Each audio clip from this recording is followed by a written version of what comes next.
Welcome to the Holistic Health Bites podcast. I'm your host, Andrea Nicholson, crime scene investigator turned functional health investigator. This podcast is here to share bite-sized episodes and unique interviews on a wide variety of health topics to empower, enlighten, and educate you to live your best, most vibrant life. Disclaimer: all information you hear on this podcast is for information only and constitutes individual opinions of the person speaking. This should not be taken as medical advice. Being a listener of this show does not initiate a practitioner-client relationship between you and the hosts or panelists on this show. Please discuss these topics with your medical professionals before making any changes to your health. Okay, let's dive in. Welcome back to the Holistic Health Bites podcast. Today, we are going to talk about 11 reasons why fasting has great benefits for your health.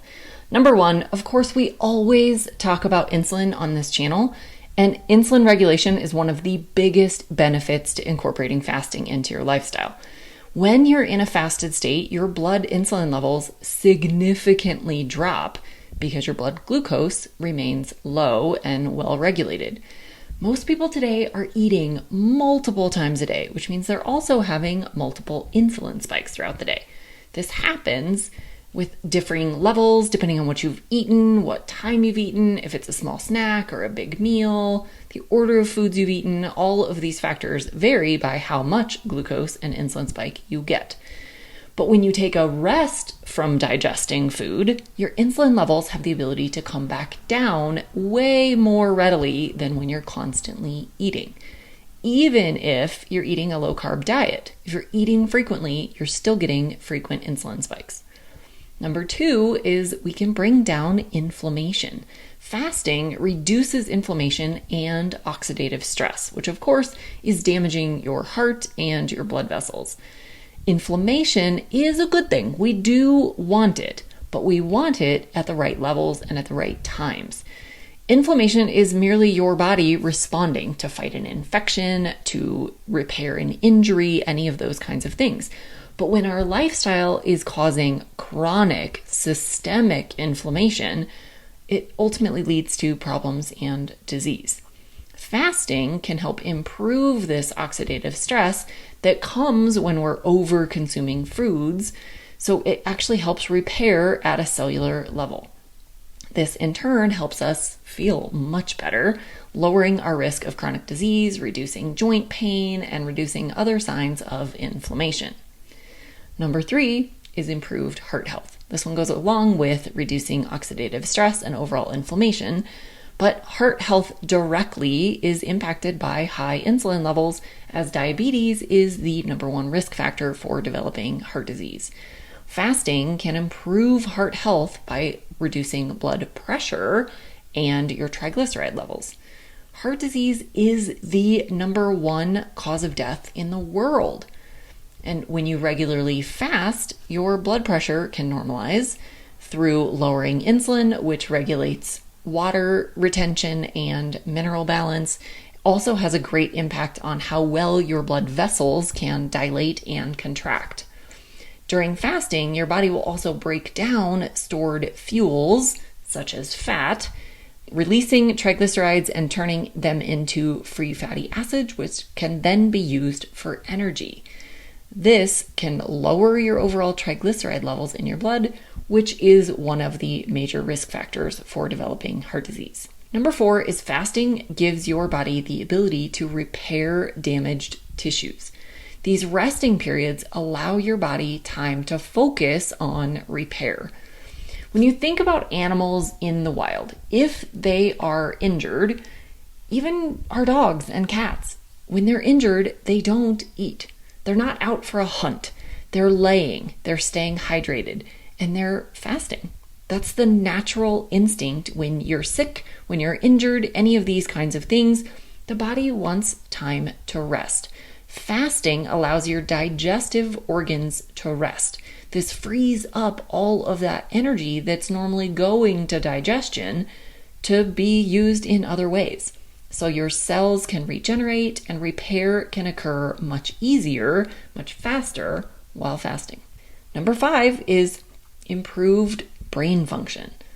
So many people who have gone through a fast have reported a much clearer mind, better memory, better ability to concentrate, even improved creativity when fasting.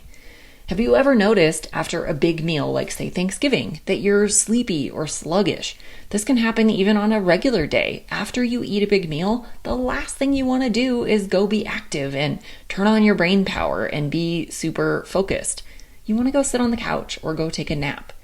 This is not the ideal way to feel your best. Fasting not only improves your short-term brain function, clearing and sharpening your mind, but it can also improve the long-term risks for things like Alzheimer's, Parkinson's, and other dementias. So really, fasting can be tremendous for brain health. Number 6, greater appetite control. Regular fasting, counterintuitively, actually makes you less hungry, not hungrier. The reason for this is it helps to regulate those hormones. One of the main hormones is ghrelin. This is your hunger hormone. You would think when you're hungry, because you're fasting, you're not eating, that this would actually make ghrelin go up, but it doesn't. It actually makes ghrelin decrease. Fasting helps to regulate your hunger hormone. It seems really counterintuitive, but when you adapt to fasting and make it a regular part of your routine, you will actually feel less hungry. This takes all of that food focus out of your brain, and you don't have to think about food all the time. Now, of course, we also have already discussed that fasting lowers your insulin levels, which also contributes to appetite regulation, and it also regulates another hormone called leptin. Leptin is a hormone produced by your fat cells that is there to tell your brain that you have adequate stores. And if you have adequate stores, you don't need to keep eating. So it's your satiety hormone. But just like insulin, you can become leptin resistant. And when you become leptin resistant, your brain doesn't get the message that you're full. So you keep eating. Fasting regulates ghrelin, insulin, and leptin. Number 7, cancer prevention. Fasting may actually aid in preventing cancer formation, and it's been found to improve the effectiveness of chemotherapy for those who are already undergoing cancer treatment. There's a huge focus on this right now in the research world, and it's beginning to show that fasting not only reduces the risk factors associated with developing cancer, but it can also slow the progression. And this is often due to the fact that we know cancers feed on sugar. And so if you can regulate your blood sugar levels and not take in as much sugar, and if you can keep your insulin levels low, you can reduce the progression and growth rate of cancer. Insulin, again, is a growth and storage hormone. So when insulin is high, it can tell anything to continue growing, and that includes cancer. So after recent promising studies, fasting may be a reasonable approach to improving the tolerability and efficacy of chemotherapy and other cancer treatments. Number 8, increased human growth hormone, or HGH. This is a tremendous benefit for longevity, for greater fat burning, for muscle gains, and so many other benefits. So our bodies are producing this human growth hormone, which for adults, we're no longer growing, but this is a tremendously beneficial hormone for cell repair. Up to 80% of our human growth hormone is released in our first sleep cycle, which is about an hour and a half after we fall asleep. Fasting a few hours before bedtime helps to lower blood glucose levels, which promotes higher human growth hormone release. Number 9, immune system improvements. Consider fasting as a catalyst. Researchers say that fasting flips a regenerative switch, which is causing stem cell production to produce more white blood cells as our bodies are recycling the old ones. This turnover helps our immune system to become more robust and efficient. Fasting can also improve your immune system regulation, keeping it active enough to keep you healthy, but not overactive, leading to autoimmunity. Number 10, autophagy. Fasting helps regenerate our bodies at a molecular and cellular level. So what's happening with white blood cells, as referred to in the last section, is an example of autophagy. The word autophagy in Greek means self-eating. Autophagy is the body's way of breaking down old, damaged, and worn out materials so that it can use those same building blocks to build new, healthier replacements. Fasting is one of the most effective ways to trigger this important process. We don't want damaged cells or cellular components to be reproducing because they're going to reproduce all of those errors and all of the damage. And so they just kind of gunk up the system with deficient processes and inefficient systems. And lastly is fasting can be anti-aging. It is clear that fasting initiates so many positive changes in our bodies. These improvements slow down aging by keeping your DNA and your cells healthy. The benefits in fasting aren't just momentary. Over the course of a lifetime, they have a cumulative effect on longevity. So fasting helps regenerate every tissue in your body. So this means you can turn over your skin, which will give you less wrinkles. It means you can turn over your hair so you can have better, healthier hair. It means you can turn over your liver cells and your kidney cells and your pancreatic cells and all of the cells and tissues throughout your body. It can also repair hormones and enzymes and all of the things throughout your body that keep you functioning in top shape. Now, fasting does have tremendous benefits, but like everything in life, too much of a good thing becomes a bad thing. So we do want to do this the right way. We want to ease into fasting. We want to fast appropriately. And the piece a lot of people don't talk about when it comes to fasting is we really want to make sure that when you break your fast, the foods you consume, you do that in the right way. So you don't want to indulge in a bowl of ice cream after a long fast. You don't want to take in a bunch of junk food or hit a fast food joint right after a fast.